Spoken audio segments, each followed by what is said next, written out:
Assalamualaikum warahmatullahi wabarakatuh. Perkenalkan, nama saya Nafisa Nazilatul Khairiyah, NIM T 2019 1232. Di video kali ini saya akan menjelaskan tentang RPP yang sudah saya buat. Yuk simak baik-baik ya videonya. Rencana Pelaksanaan Pembelajaran atau biasa disebut dengan RPP, Kurikulum 2013. Nah, untuk satuan pendidikannya, saya menggunakan SMP Negeri 2 Tegal Delimo. Mata pelajaran yaitu Pendidikan Agama Islam dan Budi Pekerti. Untuk kelasnya, kelas 9 semester ganjil.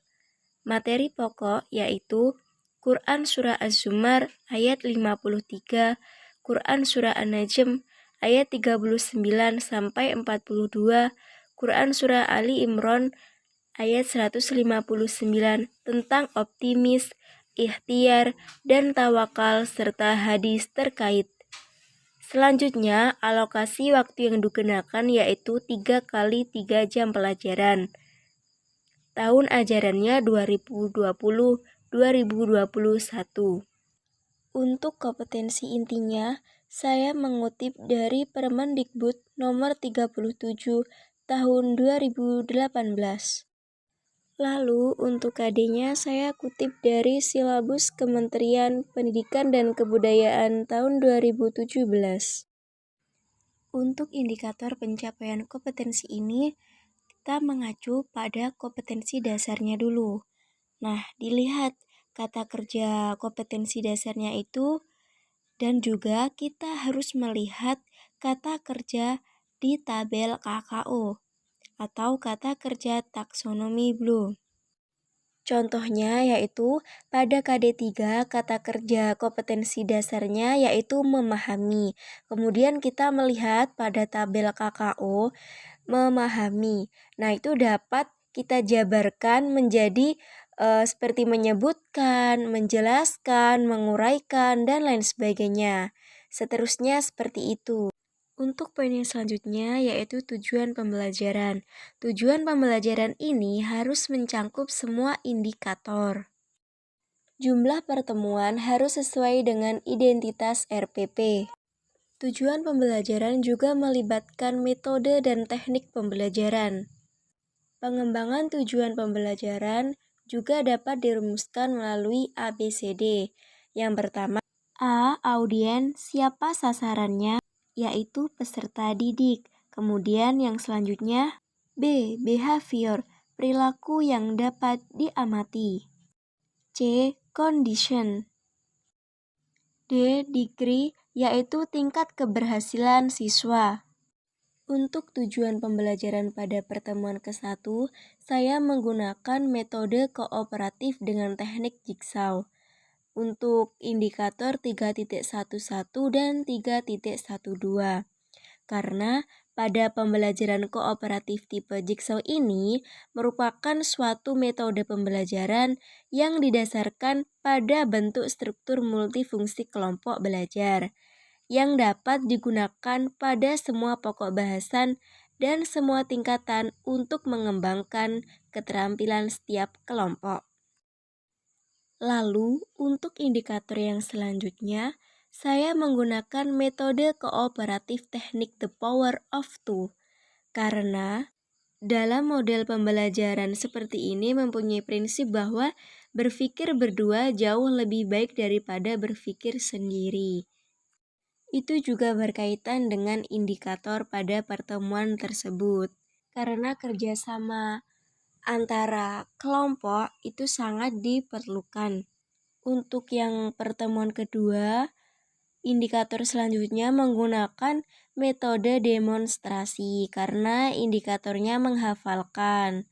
Untuk yang indikator selanjutnya melalui metode kooperatif teknik go to your post. Nah, ini siswa mendiskusikan keterkaitan optimis, ikhtiar, dan tawakal dengan pesan Quran Surah Az-Zumar ayat 53, Quran Surah An-Najm ayat 39-42, serta Quran Surah Ali Imran ayat 159. Setelah siswa mendiskusikannya dengan kelompoknya, siswa dapat mempresentasikan hasil diskusinya. Nah, yang terakhir pada pertemuan yang ketiga, saya memberikan tes lisan, yaitu siswa dapat menghafalkan salah satu dari Quran surah yang berkaitan tentang optimis, ikhtiar, dan tawakal. Selanjutnya yaitu materi pembelajaran. Di sini saya memilih peta konsep. Dalam memilih materi pembelajaran, ada pun hal-hal yang harus diperhatikan. Yang pertama, tidak terlalu banyak dan juga tidak terlalu sedikit. Artinya materi tersebut cukup untuk peserta didik. Materi pembelajaran sesuai dengan tujuan pembelajaran. Kemudian, materi pembelajaran hendaknya mencangkup konseptual maupun faktual. Nah, pendekatan yang saya gunakan pada pembelajaran ini yaitu pendekatan saintifik. Kenapa? Karena tujuannya untuk meningkatkan kemampuan berpikir peserta didik, membentuk kemampuan dalam menyelesaikan masalah, menciptakan kondisi pembelajaran supaya peserta didik itu merasa bahwa belajar merupakan suatu kebutuhan dan juga melatih peserta didik dalam mengemukakan ide-ide, meningkatkan hasil belajar peserta didik, dan mengembangkan karakter peserta didik. Metode yang saya gunakan yaitu kooperatif dan demonstrasi. Tekniknya Jigsaw, The Power of Two, dan Go to Your Post. Untuk media pembelajarannya meliputi yang pertama, film pendek tentang optimis, ikhtiar, dan tawakal. Film pendek ini dapat diambil dari YouTube. Kemudian yang kedua, tayangan slide atau visual diam. Ini dapat berupa PPT seperti itu. Kemudian sumber belajar yang digunakan yang pertama buku PAI dan Budi Pekerti, yang kedua Al-Quran Terjemah, dan yang ketiga lingkungan. Poin yang selanjutnya yaitu langkah-langkah kegiatan pembelajaran. Untuk pertemuan pertama yaitu pendahuluannya. 1. Guru mengawali pembelajaran dengan mengucapkan salam, membaca basmalah, dan berdoa bersama. Kemudian guru mengajak siswa untuk membaca surah Al-Fatihah bersama-sama. Selanjutnya guru mengabsen peserta didik. Guru meminta siswa untuk mempersiapkan buku dan alat tulis. Selanjutnya, guru menjelaskan kompetensi dasar dan tujuan pembelajaran yang akan dicapai. Guru menjelaskan teknik penilaian yaitu tes tulis dan lisan. Guru membagi peserta didik menjadi beberapa kelompok, 5-6 siswa. Untuk kegiatan inti yang pertama yaitu mengamati. Guru menyajikan slide PPT, kemudian peserta didik mendengarkan bacaan tentang Quran surah sesuai dengan materi. Selanjutnya peserta didik mendengarkan bacaannya Quran surah yang dibaca oleh peserta didik yang paling fasih bacaannya. Selanjutnya peserta didik membaca di buku siswa serta artinya. Kemudian aspek yang selanjutnya yaitu menanya. Dalam aspek ini peserta didik itu menyampaikan tanggapan hasil mendengar dan membaca. Kemudian peserta didik dapat bertanya tentang hal-hal yang belum difahami atau kurang jelas. Nah, hal ini dapat melatih siswa untuk dapat mengemukakan pendapatnya, berargumen di depan teman-temannya, seperti itu. Lalu aspek selanjutnya itu mengumpulkan. Masing-masing memilih salah satu di antara peserta didik yang paling fasih bacaannya. Kemudian peserta didik membaca dengan secara bergantian dibimbing oleh ketua kelompok tersebut. Selanjutnya pada tahap mengasosiasi, di sini peserta didik itu mengidentifikasi hukum bacaan tajwid yang ada pada Quran surah tersebut. Kemudian peserta didik berdiskusi tentang isi kandungan dari Quran surah tersebut. Selanjutnya yaitu mengkomunikasikan. Pada tahap ini, salah satu anggota kelompok membacakan Quran surah tersebut dengan tartil dan fasih. Kemudian memaparkan temuan hukum bacaan tajwidnya. Kemudian setelah itu kelompok lain mengamati dan memberi tanggapan benar atau tidaknya. Setelah itu penutup. Guru menyimpulkan hasil pembelajaran, kemudian guru menjelaskan materi yang akan disampaikan pada pertemuan berikutnya, serta menyampaikan tugas mandiri. Tugas ini berupa pilihan ganda dan IC yang akan dikumpulkan pada pertemuan yang ketiga. Setelah itu bersama-sama menutup pembelajaran dengan berdoa. Selanjutnya pada pertemuan kedua, pada kegiatan pendahuluan kurang lebihnya sama pada pertemuan yang pertama, kita lanjut pada kegiatan intinya. Pada pertemuan kedua, kegiatan intinya yang pertama yaitu mengamati. Guru menyajikan sebuah video. Ini video tersebut berupa film pendek tentang materi tersebut, kemudian peserta didik mengamatinya. Setelah itu aspek menanya. Peserta didik menyampaikan tanggapan hasil dari mengamati video tersebut. Lalu mengumpulkan informasi. Masing-masing anggota kelompok menghafalkan salah satu Quran surah berkaitan tentang materi. Kemudian mengasosiasi. Peserta didik berdiskusi dengan kelompoknya mengenai keterkaitan optimis, ikhtiar, dan tawakal dengan pesan Quran Surah Az-Zumar ayat 53, Quran Surah An-Najm ayat 39-42, dan Quran Surah Ali Imran ayat 159. Pada aspek mengkomunikasikan, salah satu anggota kelompok mendemonstrasikan hafalannya di depan kelas.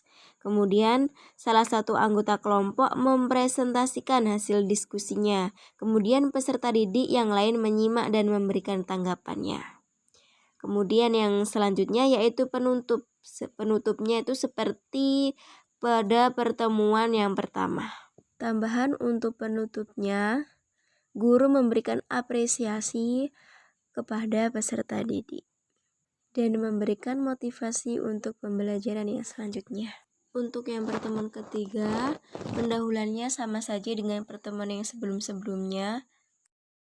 Perbedaannya, guru meminta siswa untuk mempersiapkan kesiapan siswa dalam menghafal. Untuk kegiatan intinya, guru memerintahkan siswa untuk mengumpulkan tugas yang telah diberikan pada pertemuan ke-1. Kemudian peserta didik menyetorkan hafalannya urut sesuai dengan kesiapan peserta didik. Kemudian guru menilai hafalannya sesuai dengan peserta didik, sesuai dengan kemampuan peserta didik. Untuk penutupnya, guru mengapresiasi hafalan peserta didik. Kemudian guru dan peserta didik melakukan refleksi. Guru menyampaikan kesimpulan atau penguatan terhadap materi yang dipelajari. Setelah itu bersama-sama berdoa untuk menutup pembelajaran. Penilaian yang saya gunakan yaitu terdiri dari penilaian diri yang pertama, kemudian yang kedua observasi, dan yang ketiga melalui penilaian pengetahuan. Selain itu juga ada penilaian keterampilan. Saya memilih penilaian diri dan observasi ini karena materi tersebut berkaitan dengan kehidupan nyata.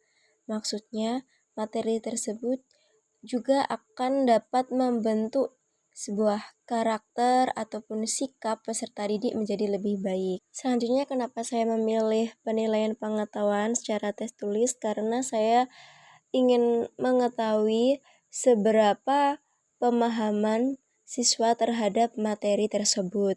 Jadi saya memilih pilihan ganda dan IC. Untuk pilihan gandanya 1 nomor nilainya 5 soal.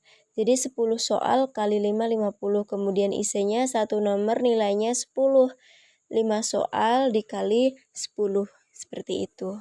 Selanjutnya yaitu penilaian keterampilan. Pada penilaian keterampilan ini, aspek yang dinilai yaitu yang pertama membaca ayat-ayat Al-Quran tersebut berkaitan tentang materinya, kemudian menghafalnya.